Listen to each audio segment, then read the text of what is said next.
Hello everyone, আসসালামু আলাইকুম। কেমন আছেন সবাই? আই হোপ সবাই অনেক বেশি ভালো আছেন। আলহামদুলিল্লাহ, আমিও আমার পরিবার পরিজন নিয়ে ভালো আছি। এই তো প্রতিদিনের মতো আবার একটি নতুন ব্লগ নিয়ে এসেছি আপনাদের মাঝে। আশা করি আজকের ব্লগটা আপনাদের অনেক বেশি ভালো লাগবে। যদিও এটা কিন্তু আমার বাবার বাড়ির ভিডিও, যেহেতু বাবার বাড়িতে গিয়েছিলাম, এটা ছিল ঈদের 2 দিন পরের ভিডিও আর কি। এখন কিন্তু বর্তমানে আমি আমার বাসায় আছি। তো বাবার বাড়িতে থেকে কিন্তু অলরেডি চলে এসেছি, তবে অনেক কিছু ভিডিও করেছিলাম, তো এইগুলোই আর কি আপনাদের মাঝে শেয়ার করছি। তো এখানে কিন্তু হাতে মেখে গরুর মাংস রান্না করব, যার কারণে সব ধরনের মশলা দিয়ে আমি ভালো করে আর কি এখানে মানে এই যে গরুর মাংসটা মাখিয়ে নিয়েছি। আর হাতে মেখে গরুর মাংস কিন্তু রান্না করলে অনেক বেশি মজা হয়। আর দেখা যায় যে মাটির চুলা যে কোনো ধরনের রান্নাই কিন্তু অনেক বেশি মজা হয়। তো অনেক দিন পরে যেহেতু বাবার বাড়িতে গিয়েছি, তো মাটির চুলায় কিন্তু আমিই রান্না করছি। তো আমি যেহেতু গ্রামের মেয়ে, ছোটোবেলা থেকেই কিন্তু আমার মা চাচিরা দেখতাম ছোটো মাটির চুলায় রান্না করতো। তো যখন বড় হয়েছি, হাজব্যান্ডের বাসায় গিয়েও মাটির চুলায় রান্না করেছি। এখন বর্তমান সময়ে যেহেতু আমি ভাড়া বাসায় থাকি, তার কারণে আর কি গ্যাসের চুলায় রান্না করা হয়। তবে আমি দেখেছি গ্যাসের চুলার চেয়েও মাটির চুলার খাবারগুলো অনেক বেশি মজা। আর গ্রামের বাড়িতে সবাই মিলে একসাথে খাওয়া দাওয়া করার মধ্যেও কিন্তু অন্যরকম মজা আছে। যেহেতু আমার সব বোনেরা আর কি বাবার বাড়িতে এসেছে বেড়াতে, তারপরে দেখা যায় যে আমার আব্বু আম্মু আছে, তো সবাই মিলে একসাথে আসলে ঈদ করা বা পরিবারের সবাই মিলে একসাথে যদি একটা ভর্তা ভাতও খাই, তাও কিন্তু অনেক বেশি মজা হয়। তো যেহেতু এটা ঈদের 2 দিন পরের ভিডিও, তো এইগুলো যেহেতু ভিডিও করেছিলাম, তো এইগুলো একটু আপনাদের মাঝে শেয়ার করছি। একদিক দিয়ে গরুর মাংসটা বসিয়ে দিয়েছিলাম, আর অন্যদিক দিয়ে যে গরুর পায়া বা নিহারি বলে, ওইগুলোই আর কি এখানে রান্না হচ্ছিল। প্রায় আমার আম্মু কিন্তু 2-3 দিন যাবৎ এটা জাল করতে করতে একদম এত বেশি নরম হয়ে গিয়েছে, একদম সব কিছু কিন্তু একদম নরম হয়ে গলে গলে গিয়েছে, এরকম একটা অবস্থা আসলেই। আর এখানে আর কি গরুর মাংসটা কষিয়ে নিচ্ছিলাম আমি। তো যাই হোক, আমার হাতের রান্না কিন্তু আমার আব্বু আম্মু, আমার ফ্যামিলির মানুষ সবাই কিন্তু অনেক বেশি পছন্দ করে। তো যখনই আমি রান্না করছিলাম, তখনই কিন্তু আমার আব্বু কিন্তু অনেকগুলা তাল গাছের যে কচি ডাব হয়, ওইগুলো আর কি নিয়ে এসেছে। আর এগুলো কিন্তু আমাদের নিজের গাছেরই ডাব আর কি। তো যার কারণে আমরা যেহেতু সবাই একসাথে হয়েছি, তো আর প্রচুর পরিমাণে বাহিরে কিন্তু গরমও পড়েছে, যার কারণে আর কি সবাই মিলে অনেক মজা করে এগুলো খাচ্ছিলাম। আর এখানে আমার ছোটো বোন আর কি এগুলো কেটে দিচ্ছিল। তো গরমের মধ্যে কিন্তু এই খাবারগুলো খেতে অনেক বেশি ভালো লাগে। আর এখানে দেখেন আমার ভাইয়ের ছেলে কি করছে, তালের ডাবের উপরে ও আর কি একটু বসে আছে। তো গ্রামে যেহেতু গিয়েছিলাম, গ্রামের অনেক কিছু ভিডিও করে এনেছি, এগুলো আর কি আপনাদের মাঝে শেয়ার করছি। তো যদিও এখনও আমার বাসার কোনো কিছু ভিডিও করতে পারিনি। তো যাই হোক, আমার বাবার বাড়িতে কিন্তু অনেক রকম ফল গাছ আছে। এই যে দেখেন, এখানে কিন্তু অনেকগুলো কাঁঠালও কিন্তু গাছ থেকে কাটা হয়েছিল, আর এগুলো রুদ্রে দিয়ে রেখেছে। তারপরে আর কি তালের ডাবও কাটা হয়েছিল। তো সবাই মিলে আসলে গ্রামের মধ্যে সব কিছু খাওয়া দাওয়া বা একসাথে সব কিছু করার মজাটাই কিন্তু অন্যরকম। তো যাই হোক, তারপরে চলে এসেছিলাম আর কি আমি রান্নার ফাঁকি দিয়ে আর কি একটু বাহিরে গিয়ে এগুলো ভিডিও করেছিলাম। একদিক দিয়ে রান্না করছি, আর অন্য দিক দিয়ে আর কি বাহিরেও যাচ্ছি। কি বলবো, মানে রান্না করে এত বেশি গরম লাগছিল, যার কারণে আর কি কিছুক্ষণ পর পর বাহিরে যাচ্ছি। তো যাই হোক, বাবার বাড়িতে গিয়ে কিন্তু অনেক মজা করেছিলাম, অনেক খাওয়া দাওয়া করেছিলাম। এখানে কিন্তু আজকে গরুর মাংস রান্না করেছিলাম, চিংড়ি মাছ দিয়ে পুঁই শাক রান্না করেছিলাম, আর গরুর মগজ আর কি, মগজটা এখানে বোনা করেছিলাম। তো যাই হোক, আজকের ভিডিও টাইটেল আর থাম্বনেল দেখে হয়তো বুঝতে পেরেছেন, একজন সাধারণ মধ্যবিত্ত ঘরের গৃহিণী হয়েও আমি প্রতি মাসে কীভাবে 3,000 টাকা করে সঞ্চয় করি, সেগুলোই আর কি আজকের ভিডিওতে শেয়ার করব। আশা করি ভিডিওটি আপনাদের অনেক বেশি ভালো লাগবে। তো ভিডিওর এই পর্যায়ে এসে যে সকল প্রিয় মিষ্টি আপুরা আমার ভিডিওটি দেখছেন, প্লিজ ভিডিওটিতে একটি লাইক দিয়ে দেখার অনুরোধ রইল। আর যারা অলরেডি এই কাজটি করে দিয়েছেন, তাদেরকে জানাই অসংখ্য ধন্যবাদ। আর যে সকল মিষ্টি আপুরা আজকেই আমার চ্যানেলে নতুন জয়েন হয়েছেন, আমার ভিডিওর কোনো অংশ, কথা বা কাজ কোনো কিছু যদি আপনাদের মনে এতটুকু ভালো লেগে থাকে, তাহলে প্লিজ চ্যানেলটি সাবস্ক্রাইব করে পাশেই থেকে যাবেন। পাশে থাকা বেল বাটনের অল অপশনটি প্রেস করে দেবেন, যাতে করে আমি কোনো নতুন ভিডিও ছাড়ার সাথে সাথে আপনাদের কাছে নোটিফিকেশন চলে যায়, আপনারা আপনাদের সময় সুযোগ করে দেখে নিতে পারবেন। তো আসলে গ্রামের বাড়িতে গিয়ে সবাই মিলে অনেক বেশি মজা করেছিলাম। রাতের বেলা হালিম রান্না করেছিলাম, এগুলোও খেয়েছিলাম। তো যাই হোক, সব ভিডিও রিলেটেড কথা বলতে গেলে দেখা যায় যে আসলে ভিডিও মূল টপিকের ব্যাপারে আসলে কোনো কথা হয় না। তো একদিক দিয়ে ভিডিও দেখতে থাকেন। আমার আপুরও অনেক বেশি বুদ্ধিমতী, বুঝতে পারবেন কখন কোথায় কোনটা করছিলাম। তো যাই হোক, আমরা যেহেতু সাধারণ মধ্যবিত্ত ঘরের গৃহিণী, আমাদেরকে কিন্তু অনেক বেশি হিসেব করে বুদ্ধি করেই কিন্তু সংসারটা চালাতে হয়। আর একটা সংসার তখনই বেশি উন্নত হয় একজন হাজব্যান্ড ওয়াইফের দুইজনের মানে যখন ভালো পরামর্শ হয় এবং কি গৃহিণী যদি বুদ্ধিমতী এবং হিসেবি হয়।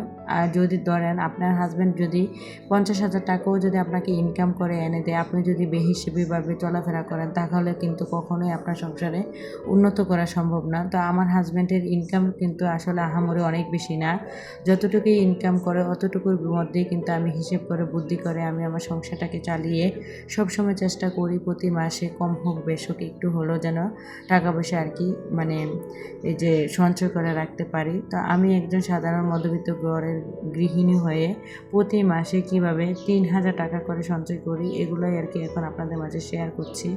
আসলে টাকা পয়সা এমন একটা জিনিস, টাকা পয়সা হচ্ছে মানুষের বিপদের দিনের বন্ধু।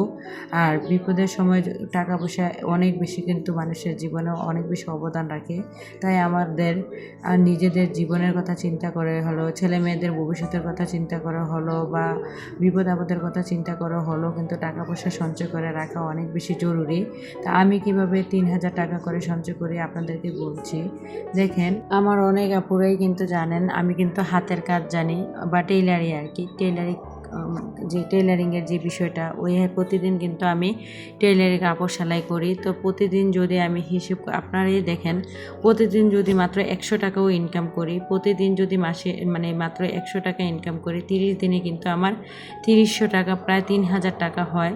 তো আমি কিন্তু প্রতিদিন যদিও মানে 100 টাকা করে কিন্তু এখন বর্তমান সময়ে কোনো 3 পিস সেলাই করা নাই, কম হলো 150 থেকে 200 টাকা।